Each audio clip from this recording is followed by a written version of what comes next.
today we're taking a look at Outlaw Star, which is an anime that has a western style but is also set in a science fiction setting.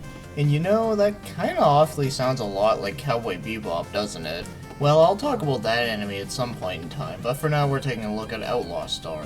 So let's take a look at the story. So it starts off on a planet called Sentinel-3, and it stars two main characters named Gene Starwind and James Hawking, but most people just call him Jim. So the character Gene is about in his 20s, and he's the kind of character who kinda just does anything on his own term. In other words, he's one of those badass characters who just doesn't give a shit. But of course he does have his limits, because I know for one, he has a fear of going into space. Because when he was younger, he actually got lost in space, and well, that kinda terrified him. So at least he's not like one of those unstoppable killer machines for no reason. And as for Jim, he was 11 years old. And he's the kind of character who is very smart with computers and always tries and does things the smart way, where, you know, Gene always wants to do things the really dumb way because he always likes to hit on ladies all the time. So I'll explain the other characters as we go, but for now, so it starts with two of them just at a bar. And there is a cyborg guy who is just, you know, a regular human being but has mechanical parts in him. Tries to fight with Gene, but obviously Gene like kicks his ass. So after that they meet someone named Hilda, who is now a client of theirs because Gene and Jim run a jack of all trades sort of business, so they just do the random odd jobs just to get money out of it. And what they have to do for her is just bodyguard her because she has to go and get something. But she's always being trailed by a bunch of pirates, so that's why she needs the protection. And no, I'm not talking about fucking condoms. So anyways, while they're with her, they end up getting attacked by a bunch of pirates. But they do eventually get to the destination, and what appears to be happening there is a briefcase. And inside the briefcase was some naked chick named Malfina. And she is a bio-android made by somebody, but she has no idea who it is. But she is very important because she can actually run a ship called the XGP, which is supposed to be the best spaceship within the galaxy. So there's a lot of crazy action scenes that happen, and of course they end up going to another planet. And eventually they do get a hold of the XGP, and now what the whole purpose of getting the XGP is that with Malfina running it, she can pretty much locate the location of the galactic ley line, which is a pretty mysterious place that no one knows much about other than that apparently it has a lot of treasure on it. But before they get there, something ends up screwing up, and Hilda gets blown the fuck up. Now, I don't consider that to be a spoiler because that pretty much happens like near the beginning anyway. So because now that they don't have Hilda with them anymore, they don't really know a whole lot about the galactic ley line. So now they're just heading back, and they happen to be taking care of Malfina and the new ship they got, but now they called it the Outlaw Star. And one of the people that got involved with the whole incident of why Hilda got killed was done by the McDougal brothers. So the main gang usually ends up running into issues with those fuckers. And also just for the fact that Gene just hates pirates all around, so yeah, just fuck those guys. Now there are two other main characters that do appear in this show a little after, and they happen to be Shizuka, who is an assassin that tried to kill one of Gene's friends named Fred Lowe. Now Fred Lowe is a character who is just obsessed with Gene and always wants to help him out whenever he can, but of course he always expects him to get paid in the end. So anyways, Gene ends up saving him from her, and then eventually Gene ends up coming to be her next target. So when they end up fighting each other, Gene ends up outsmarting her and ends up not kill Fred Lowe. And eventually she does end up saving Malfina when she was being attacked by one of the pirates. So after that she ends up wanting to help them out because, well, she hates pirates too. And then the final character that meets up with them is named Aisha, and she is a part of the Kataro clan, and they happen to be some cat-like beasts, which mostly consists of strength, and whenever they get angry, I mean, boy, they do really get angry. Also, she's very egotistical and self-proclaimed, so at first they're enemies with them, but eventually they end up liking each other in a love-hate relationship. So that's all I have to say about the characters, and all I have to say is that they're actually really fun characters, and I really like them myself. And as for the overall story, I actually think it's really good. So for this kind of show, it does have some pretty typical stuff. I mean, it's mostly about them being in debt all the time and trying to do the odd job. But of course, I think it's the characters and the setting that makes this one great. And goddamn, the show has a lot of fucking action. So you got some fist fights, gun fights, knife fights, sword fights, some space battles, and even some magic for some good measure. And for that, it's highly entertaining if I say so myself. But I wouldn't say that this is one of those animes where it's just a bunch of mindless action with no good story going on. Because I really do like the whole story about this one, like they're trying to figure out what Malfina's past was like, and who created her and so. And you also get a lot of funny moments too. I have to say, Jean is just fucking hilarious. Also, just the interactions with the characters are really funny too, so with that being said, yeah, the story in this one is very enjoyable to me. So now let's move on to the animation, and I have to say it actually looks really damn good. The settings are really nice looking, and considering that this is like a futuristic western setting, I think it actually suits very well. And the action scenes look awesome as you would suspect because there's just so many of them. And I really do like the character designs as well. Now, one thing about the character designs that I did find to be kind of funny was that I found that Jean Starwind looks very similar to Yuri from Shadow Hearts. Now, obviously this show came out first, but, you know, it kind of makes me wonder if they actually got some ideas off his character. I mean, his hairstyle looks kind of similar, and even his facial features, minus the scars. And he has a big brown jacket. Well, more like this one, it's like brownish green.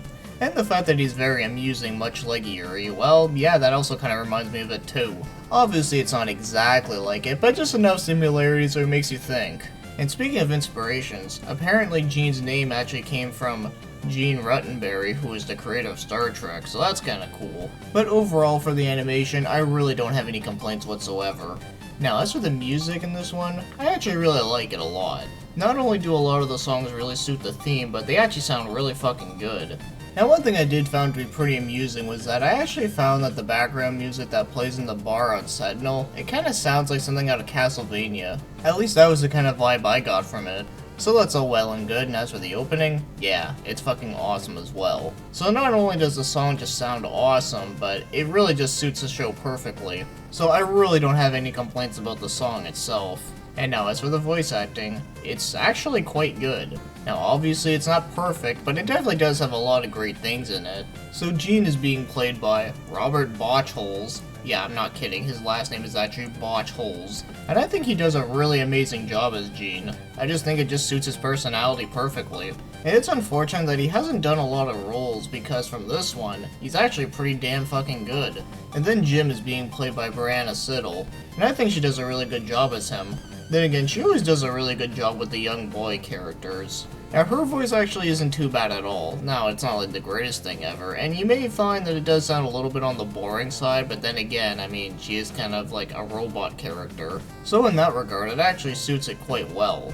But as her, she's not bad at all. And then Suzuka is being played by Wendy Lee, and well, what can I say about that? Wendy Lee fucking rocks. And as her, she does a really good job, so yeah, definitely a good one. And then you have Aisha being played by Lenore Zan. Now, I'm not too familiar with her roles, but I have to say, her voice in here is very fucking irritating. Personally, I consider it to be one of the weaker voices within this one, mostly because, well, not only is it just irritating, but I had to, like, turn down my fucking speakers every time she talked. That's how, like, fucking annoying it was. But to be fair, it did kind of suit the character because, well, not only is her character just very egotistical, but also she's pretty much acts like a wild animal, so yeah, there you go. You do get some other really good ones too, such as Peter Spellos, Mary Elizabeth McGlean, Kirk Thornton, Richard Epcar, Bridget Hoffman, Doug Stone, Michael McConaughey, and even Dan Warren, so that's all really good stuff. So overall, I have to say that the voice acting is actually pretty good.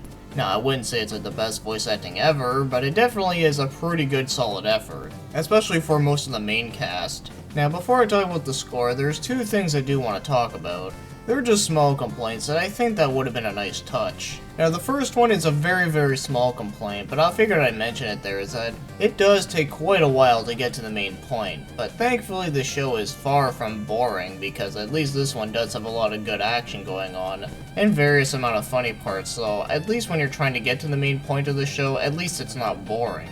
Now, it would have been nicer if they actually went to it quickly, but you know what, it still works fine as it is. And as for the last thing is that, it would have been really nice to know how Jean and Jim actually met each other, because it's never explained in the show.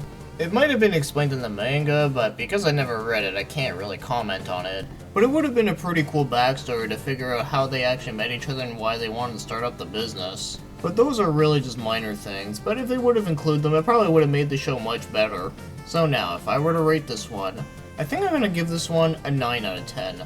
Yeah, this show is definitely fucking awesome, and I do actually consider it to be a favorite of mine. And like I said about the two things, well, more like one thing, because I think that having the whole backstory thing would have been a better touch to it. This show probably would have gotten a 10 with that, but oh well. And not that it really makes a big difference to me, considering that I don't believe there is such thing as a perfect anime or a perfect game or a perfect movie. But from me, if you get a 9 out of 10 or a 10 out of 10, it just means that it's really fucking good and I just really love it a lot.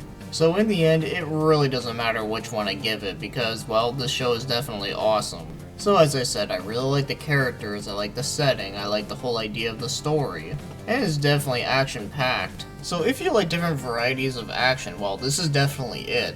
And I also found it to be very funny as well. Now, to me, one of the funniest episodes probably has to be the one where Gene has to go into a wrestling match against a chick, but he has to disguise himself as a girl, so it's just really funny to see.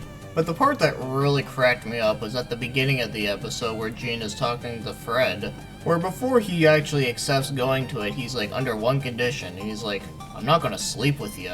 It was just the way how he said it that really made me laugh my ass off at it. So yeah, this show is definitely very entertaining. Now, before I end it, one thing I would like to say is that there is another series that came out after this, but it's not really a continuation, it's more like a spin-off, and that happens to be called Angel Links. Now, I've never seen it before, but maybe sometime in the future I would like to take a look at it. So, that being said, yeah, I can definitely recommend this one to you if you definitely love some action, you love some funny shit, and of course if you just love western and science fiction stuff. So obviously, as you know, it's definitely a big favorite of mine.